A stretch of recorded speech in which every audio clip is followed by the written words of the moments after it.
Following the Denver Broncos' big-time victory on Sunday Night Football, who do we hand our game balls out to? Plus, we take a look at the state of the AFC as the Broncos are firmly in control of their destiny and in the playoff hunt. You're going to get all that on today's brand new episode, Locked on Broncos. You are Locked on Broncos, your daily Denver Broncos podcast. Part of the Locked on Podcast Network. Your team every day. What's happening, Broncos Country? Welcome into a brand new episode of Locked on Broncos, your daily Denver Broncos podcast, part of the Locked on Podcast Network, your team every day. A special shout out to all the everydayers. We just want to say thank you so much to everybody in Broncos Country for tuning in, making us your first listen of the day every single day. You can get this podcast for free on YouTube or wherever you listen to your podcast. I'm Cody Roark, Broncos reporter from Mile High Sports, joined alongside, as always, by Sayre Bedinger, site expert, predominantly orange.com. Download the Gametime app, create an account, and use code LOCKEDONNFL for $20 off your first purchase. Last-minute tickets, lowest price, guaranteed. Sayre, the aftermath of a Broncos victory, 4 straight games. Obviously, we broke down the post-game report. For those that maybe have missed it, make sure after this you go check that out here on the Locked On Podcast Network. But obviously, the Broncos, a big-time victory, Sunday Night Football, primetime action, 4 straight games. And while we broke down the biggest story of the game with Russell Wilson's comeback here, we didn't get to hand out game balls. So you know what we're going to do today? We're going to hand out game balls in Broncos Country. As you're listening or watching along here on the show, make sure you share your game ball selections as well with us in the YouTube comments or on social media at Cody Roark NFL, at Sayre Bedinger, at Locked On Broncos here. My friend, how's it going? I mean, here we go. I think this is just an exciting time right now. Who would have thought that right now, considering how the season started for Denver? The excitement now has completely shifted. The energy in Broncos Country is much different here. So if we're talking about game balls here, Sayre, we're going to look at offense. We're going to look at defense. And we have an honorary selection we're going to get to a little bit later here. But who gets your game ball when you talk about the offensive side of the ball here for the Broncos? Cody, I think it's got to be the guy that got the ball in the clutch situation, right? When the Broncos needed a big play, when they needed to punch it into the end zone, they went to Courtland Sutton. They went to number 14. And really, before that touchdown catch that he had, remember early on in that drive, the Broncos, it looked like they were about to go 3 and out, potentially punt, try to use their timeouts, get the ball back. No, Sean Payton goes for it on 4th, and I think it was 4th and 3. And early on in that final drive, and they get the ball to Courtland Sutton on a little broken play from Russell Wilson getting outside the pocket, and he just kind of lofted the ball up, and Courtland Sutton, getting hit, one arm tugged by the defender, reaches out his right hand and makes a catch, not only drawing pass interference, but you know what? We're going to go ahead and decline that penalty because Courtland caught the ball anyway. And so just seeing him make that play it's not necessarily, I mean, you kind of consider it a drive starter, right? I mean, although it was on 4th down, but really got that drive going and allowed the Broncos to move the ball down the field to get in position to win the game. So I'm giving a game ball. I've got a game ball right here, Cody. I reckon this is pretty similar to the ones they give out on Sunday Night Football there. I'm giving one to Courtland Sutton for the way that he helped close out this game and make clutch plays on that final drive. His 8th touchdown catch of the year. He also had on the left sideline early in that game kind of a similar one-handed catch that, was there in the Green Bay game down the right sideline. But he got it on the left sideline this time, one-handed, corralled it in. I mean, Court's focus and I think just body control has been impeccable so far this season. So, yeah, I agree with that. I think everybody in Broncos Country would agree with that being a game ball here. On the offensive side of the ball, I'm going to give my game ball here to Russell Wilson. And we talk about, for him, Courtland being the benefactor of Russ. And obviously, I think the trust and the relationship that these two guys have with one another, the chemistry, we've seen it grow and bud even further here. Like last year, it was obvious that Russell Wilson trusted Courtland Sutton. They had a good connection. But I think it's amplified now a little bit more here in 2023 because Russell put it to a spot and Courtland's going to be there. That, to me, I think is the exciting thing about this development here. But obviously for Russ playing as efficient as he did, and look, we addressed it in the post-game report. A lot of Broncos fans like, all Russ does is check down the football. Here's the deal, folks. The thing is Minnesota, they were taking away the vertical and the intermediate crossing patterns there. And obviously with the amount of blitz pressure that they sent, I mean, what is Russ going to do? He's going to stand there and throw it into double coverage and get torn apart by fans for throwing an interception. You take what the defense gives you, right? And I think some people are saying, well, he's a game manager. Folks, it's not necessarily the case, right? Any good quarterback, look how hard it is in today's NFL specifically, even with guys like Justin Herbert, even with Patrick Mahomes as of late. It is hard for quarterbacks just to do it all on their own. This isn't the time where we used to see Tom Brady, Peyton Manning, and some of those really electrifying guys that we grew up and loved watching as kids, where the NFL was so different. Those guys could actually take over games. It is hard to do it at the rate in which we used to see it in the NFL with how things are today. So for Russ, taking what the defense gives him, making the smart decision, and more importantly, Sayre, making the right decision has led to the Broncos going on a 4-game win streak. Russell Wilson hasn't thrown an interception in the 4-game stretch that the Broncos have won. He's got a really ridiculous touchdown efficiency at this point.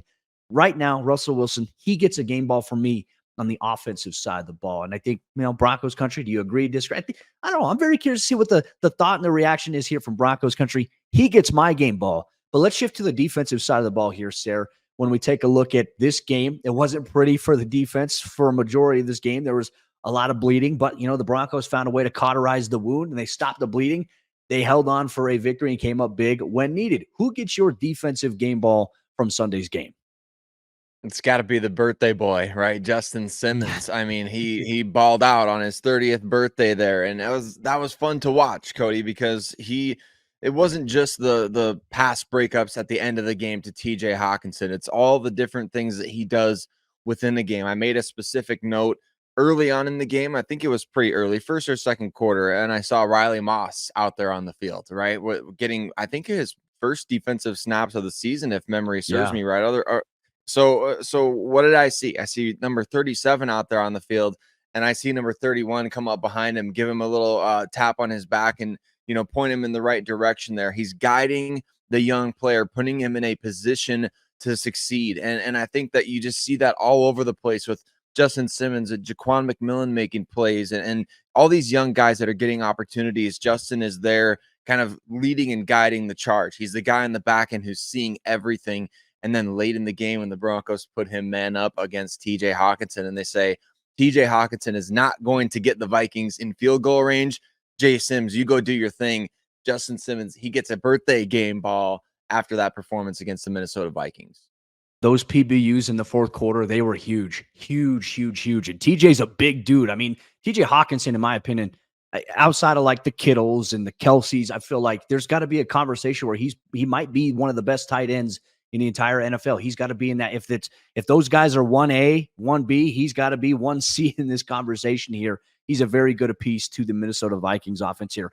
I'm going to give my defensive game ball here to Ja'Quan McMillian. Now, Sayre, 3 straight games with a takeaway or a forced turnover by Ja'Quan. Now, obviously, in that Kansas City Chiefs game, interception on Patrick Mahomes, Buffalo Bills game, the strip, the fumble recovery there for him. In this game, he had a fumble recovery and an interception. Ja'Quan McMillian is playing such an integral role right now for Denver's defense. He's playing at a high level, instinctual, and that interception he had was huge. He reminds me so much, Sayre, of Chris Harris Jr., right? And I hate comparing players, but when I watch him, and I watch that interception as well, and it's great because Tarico was on the call. You go back to that Monday Night Football game, the Broncos come back against the Chargers. Chris Harris jumps the out route, returns it for a pick six. I almost thought the same thing was going to happen there.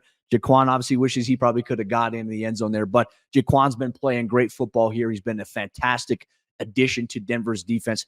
He gets my game ball. And then I think we got to give a little bit of an honorary shout out here. Big deal, Will Lutz, 5 for 5 on field goals. He's going to get our Broncos Country Locked On Broncos Special Teams Player of the Game. Riley Dixon also gets a good case for that. A 68-yard punt. Very impressive there overall. But Broncos Country, what are your game balls, offense, defense, and special teams? Make sure if you're watching on YouTube, you commented down below. If you're listening wherever you get your podcast, interact with us on Twitter. Tell us your game ball picks at Cody Roark NFL, at Sayre Bedinger, at Locked On Broncos. One thing we are going to dive deep on here on today's episode of the show, though, after Week 11, what does the state of the AFC West look like? Well, you're going to get that on today's episode, Locked On Broncos.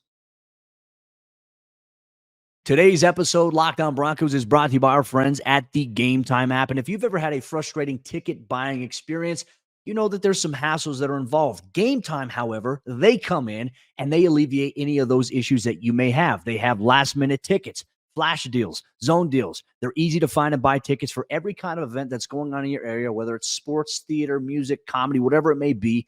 Plus, you get views from all the seats that you're going to attend at your event. Gametime is the only ticketing app that gives you complete peace of mind with your purchase. See the view from your seat before you buy so that you know exactly what to expect when you arrive. If you're going to the Broncos-Browns game this upcoming Sunday at Empire Field at Mile High, you can see what your vantage point of the action is going to be inside the Gametime app. They have all-in prices which show your total upfront so you know that you're getting a great deal without any hidden fees. You can buy tickets in seconds with 2 taps. So take the guesswork out of buying tickets with Gametime. Download the Gametime app, create an account, and use code LOCKEDONNFL for $20 off your first purchase. Terms apply. Again, create an account and redeem code LOCKEDONNFL for $20 off. Download Gametime today. Last minute tickets, lowest price guaranteed. This show is sponsored by BetterHelp. And folks, this time of the year can be a lot, and it's natural to feel some sadness or anxiety about it. But adding something new and positive to your life can counteract some of those feelings, and therapy can be a bright spot amid all of the stress and change, something to look forward to make you feel grounded and to give you the tools to manage everything that is going on. In my experience, when I've used BetterHelp, I used it last season. I made a move from one area that I moved to Denver, made the full-time move, and I struggled a little bit with the transition between career, life balance, and I didn't have any tools. I didn't have any answers to figure out that solution. So I utilized BetterHelp, and my therapist helped me come up with strategies that makes things a little bit easier for me in my day-to-day with whatever I'm dealing with, especially anxiety, which is a very, very common thing for so many of us. BetterHelp was useful and helpful for me there. And if you're thinking of starting therapy, give BetterHelp a try. It's entirely online. It's designed to be convenient, flexible, and best of all, designed to be suited around your schedule. Just fill out a brief questionnaire to get matched with a licensed therapist. And if you don't vibe well with your therapist, you can switch therapists at any time for no additional charge. Find your bright spot this season with BetterHelp. Visit BetterHelp.com/lockedon today to get 10% off your first month. That's BetterHelp, HELP.com/lockedon. The Denver Broncos are moving on up in the AFC West after week 11, which can only mean one thing: the playoffs. And discussion about the playoffs are real again in Broncos country. And we're going to talk all about the AFC West, what went down in week 11, which was a crucial turning point, really probably for every team in the division. But before we talk about it, want to give a huge shout out and say thank you to every single one of you that makes Locked On Broncos your first listen of the day, every single day, right here on the Locked On Podcast Network, where you know it's your team every day, free and available anywhere that you listen to podcasts, as well as you can watch the show on YouTube for free. And we always appreciate if you subscribe, if you like, if you comment for the algorithm, right, Cody? We love it when people jump in the comment section, especially after a victory. It's always fun in Broncos country. But thanks for rocking with us every single day, win, lose, off season, whatever it may be. We appreciate you, Broncos country. And let's talk about the AFC West, because really we're recording this, Cody, before the Monday night game where the Chiefs and Eagles are facing off. But there's a chance that the Broncos can complete the NFL's version of hitting for the cycle, right? I mean, you win your game and all the other division teams lose their games. But regardless if the Chiefs win or lose, the Broncos now, the most important thing from this weekend of development is that they have jumped into second place in the AFC West. And that's the big thing, right? And they're within 2 to 3 games. Let's say Kansas City, hypothetically, as we're recording this, we don't know, as you mentioned, but let's say Kansas City loses to the Eagles on Monday Night Football. All of a sudden, Denver's within 2 games of first place inside the AFC West. And Kansas City also has a little bit of a tough schedule. Denver has a chance to win some games and go on a run here, which, I mean, it makes things very, very interesting, right? But obviously, if we're focusing on this week, you take a look at other teams inside of the AFC West right now. The Los Angeles Chargers, who look at some point this season, the Broncos are going to play them 2 times, right? Which is weird in the span. I think in the next 4 weeks, Denver will play them in LA, and then they'll obviously play them at home the last game before the season finale against the Las Vegas Raiders. Denver has an opportunity here. You talked about, I think, in the post-game report, how Denver against the AFC, the record right now is not very good considering it. And I arguably, look, you look at their 2 wins, Buffalo and Kansas City. Okay, skewed it a little bit there. And we'll always go back to that. What if Denver won week 1 and week 2 against those 2 teams, the Raiders and the Commanders? Things would be a little bit more, exciting at this point. But Denver, early on in the season, they let some of those games get away from them. Now they're playing complementary football. They're learning how to win, which I think is more important. And when you look at the inverse here with the Los Angeles Chargers, we all know that they're a talented team, but they're continuing to find ways to lose games. I mean, Sayre, I don't know if you caught that game on Sunday against Green Bay, but they had a chance to drive downfield. They were trailing 23-20. Justin Herbert unloads a great pass to Quentin Johnston, who drops it. I mean, it would have been either set it up for a game-tying field goal, or they could have gone downfield. If he would have caught it, he could have ran and scored a touchdown. So they're struggling with where they're at right now, and you get Brandon Staley fired up in a press conference talking about, I'm not changing. I'm going to call the plays defensively. We believe in the scheme. But more importantly, on top of that, he kind of has a little bit of a meltdown there, and he says we win and lose as a team. In my opinion, things are falling apart right now with the Los Angeles Chargers, despite how talented of a football team that they are. Yes, we did. We did watch that game over here at my house, Cody, and I mean, what words can you really bring to the table to describe the Chargers these days? I mean, it's the same old. It's like deja vu every time you watch that team. And unfortunately, the thing that happened with Quentin Johnston there at the end of the game is exactly what you and I talked about. If any everydayers remember at the NFL draft, we talked about the Chargers picking Quentin Johnston. Those drops were a big reason why we weren't really thinking like, man, that pick doesn't really necessarily scare me as a Broncos, regardless, Cody, they are melting down in Los Angeles right now. And Brandon Staley, I feel like, has one foot out the door. You can usually tell when a coach starts getting snippy like that with the media that they know they've got a foot out the door, right? I mean, you can just feel it. And for him to talk the way that he did and say you can stop asking those questions and things like that, it does feel like the Chargers are in meltdown mode. Now, on the opposite end of the spectrum, you have the Raiders, who have already gone through their meltdown and they fired their coach. And I was watching the Miami Las Vegas game as well. I saw after that game, Mike McDaniel sprinted over to Antonio Pierce. And I don't know what he said to him. I'd be interested. I'm going to have to look it up. But I think Mike McDaniel is very impressed by the way that Antonio Pierce is coaching that Raiders team right now, because the Raiders kind of gave the Dolphins all they could handle.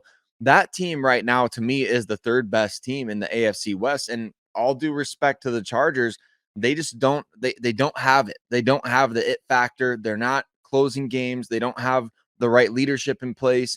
I feel like the Raiders right now, they're galvanizing around each other, around this idea of, Josh McDaniels was the Wicked Witch of the West and now he's gone, and all these sorts of things.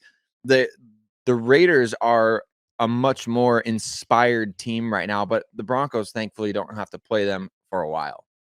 Until the regular season finale. And look, I wish we could get maybe like a glimpse or a preview in our head to say, okay, hey, week 18, what does the situation look like for the Broncos and the Raiders? And how big is that matchup going to be, hypothetically? I mean, they're playing really good football. Obviously, we know their defense is super talented. Max Crosby, in my opinion, is the best defensive player in football right now in terms of his position and where he's at.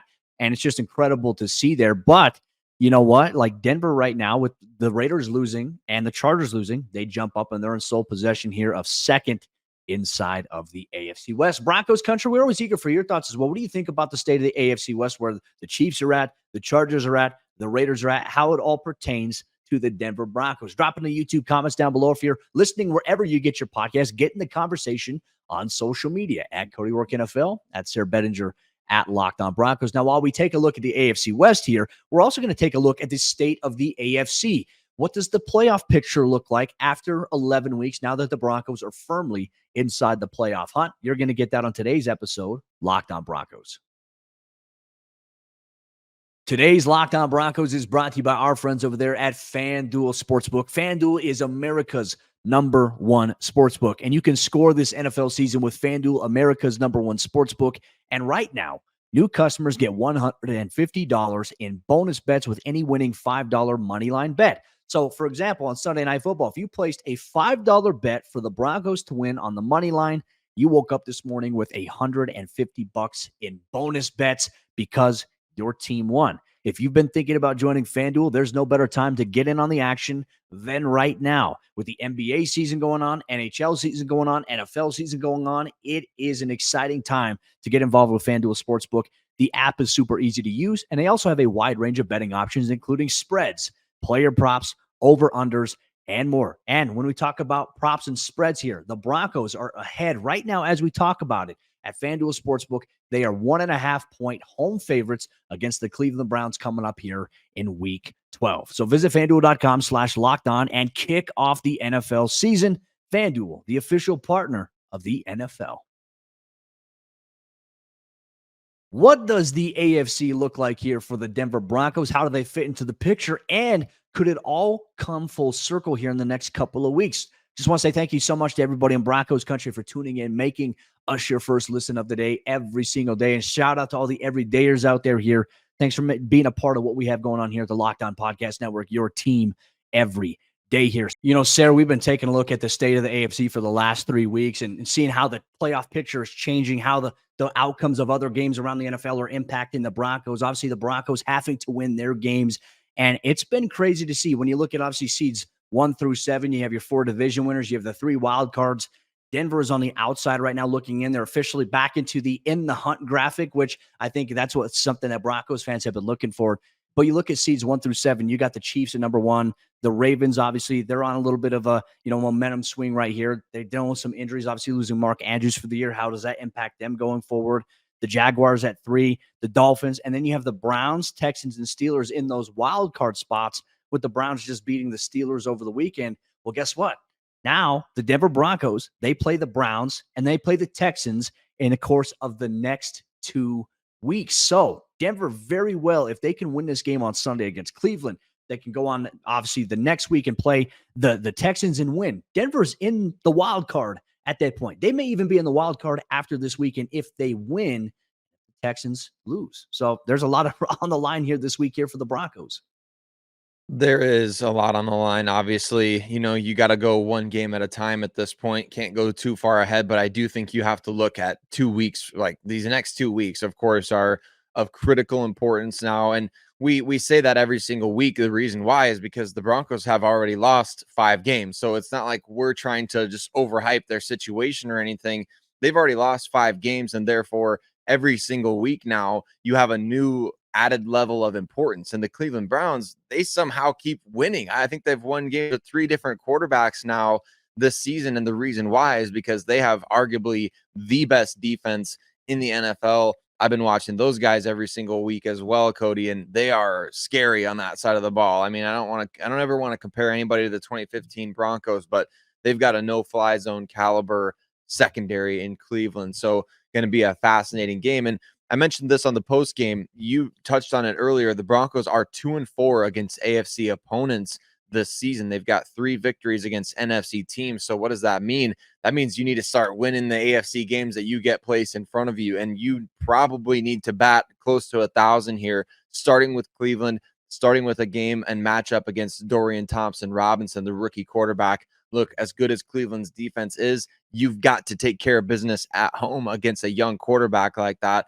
Hopefully the Broncos can do it. But if they can win these next 2 games, Cody, we just saw how important it was for the Broncos to get to 500 overall in their record. How about now get to 500 in your AFC opponent record? You win these next 2 games. You take care of business against Cleveland and Houston. That not only puts you at 4-4 in the AFC, but it also gives you the head-to-head tiebreaker over 2 teams that are competing for those same exact spots that you are. This is a critical juncture. As much as winning against the Vikings meant so much, and the wins against Kansas City and Buffalo, those all stepping stones to getting to a point now to where you're almost playing playoff games every single week.